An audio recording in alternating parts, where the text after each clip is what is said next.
Apreciados oyentes, muy buenos días. Esto es Reflexiones Matinales, Llave de David. Una mañana más, juntos, compartiendo la palabra de nuestro Padre Eterno, a quien rogamos en oración nos permita de su sabiduría, entendimiento y comprensión. Para el mensaje preparado para hoy titulado El pueblo de Israel en el monte Sinaí, tercera parte. El texto bíblico lo encontramos en el libro de Éxodo, capítulo 19, versos del 16 al 18 que dicen: Aconteció que al tercer día, cuando vino la mañana, vinieron truenos y relámpagos, y espesa nube sobre el monte, y sonido de bocina muy fuerte, y se estremeció todo el pueblo que estaba en el campamento. Y Moisés sacó del campamento al pueblo para recibir a Dios, y se detuvieron al pie del monte.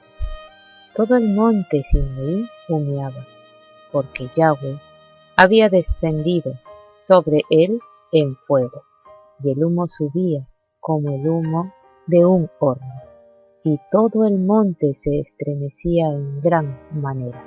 Yahweh es omnipresente, pero vela su presencia. Aunque está con nosotros, no lo percibimos. Pero cuando realmente revela su presencia, todos tiemblan delante de él. La debilidad tiembla delante de la fortaleza. La pequeñez se encoge delante de la grandeza.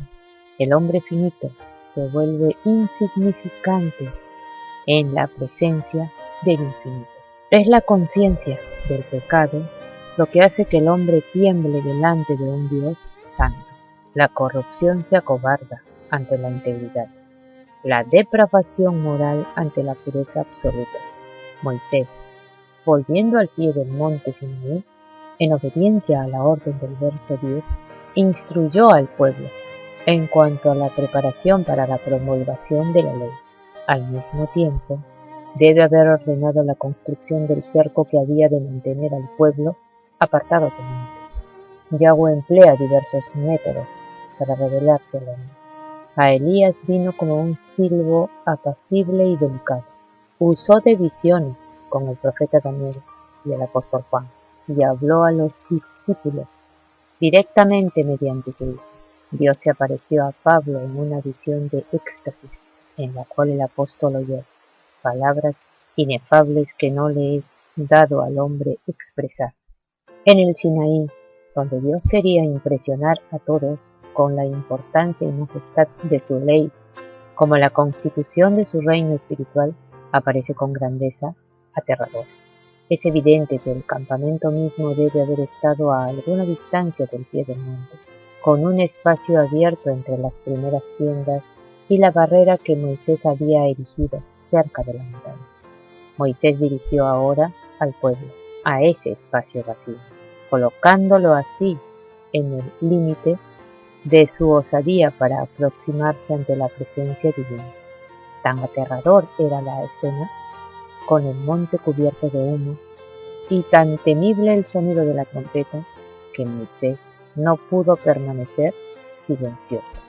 Para aliviar la tensión, prorrumpió en palabras, quizá las registradas en Hebreos 12:21. Está implícito un profundo significado en las palabras. Moisés hablaba y Yahweh le respondía, lo que representa una definición resaltante de la naturaleza de la ley divina. Todas las órdenes de Yahweh, por así decirlo, son respuestas a nuestras profundas necesidades del alma. Emanan de la acción recíproca de Dios y del corazón humano. Pablo ilustra esto en Romanos 7. El hombre, por haber sido creado a imagen de Dios, nunca puede encontrar satisfacción en estar vivo, a menos que su vida esté a tono con el Creador. El decálogo es el afinamiento que da el tono.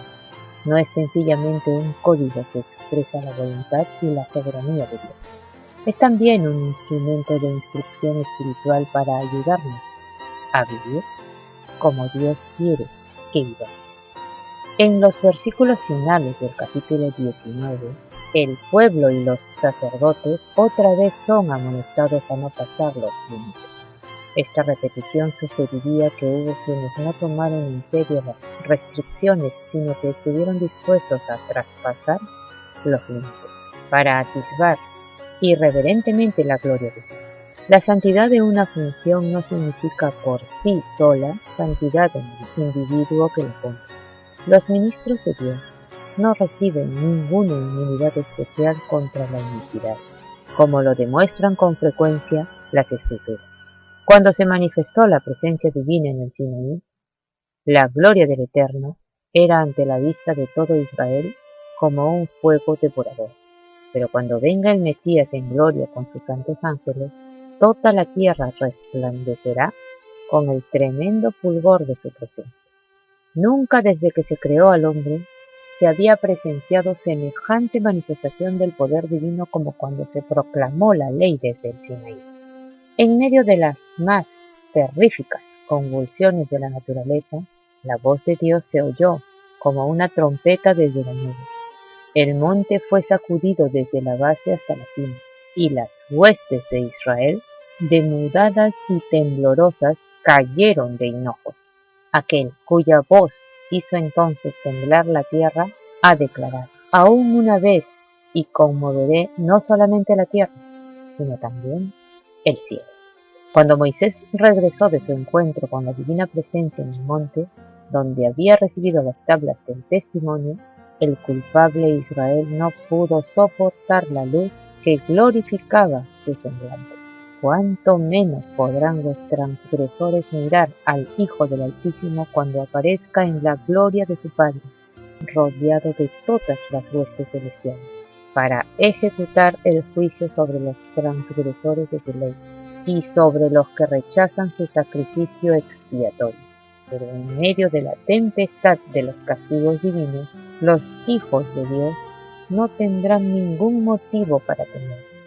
Yahweh será la esperanza de su pueblo y la fortaleza de los hijos de Israel.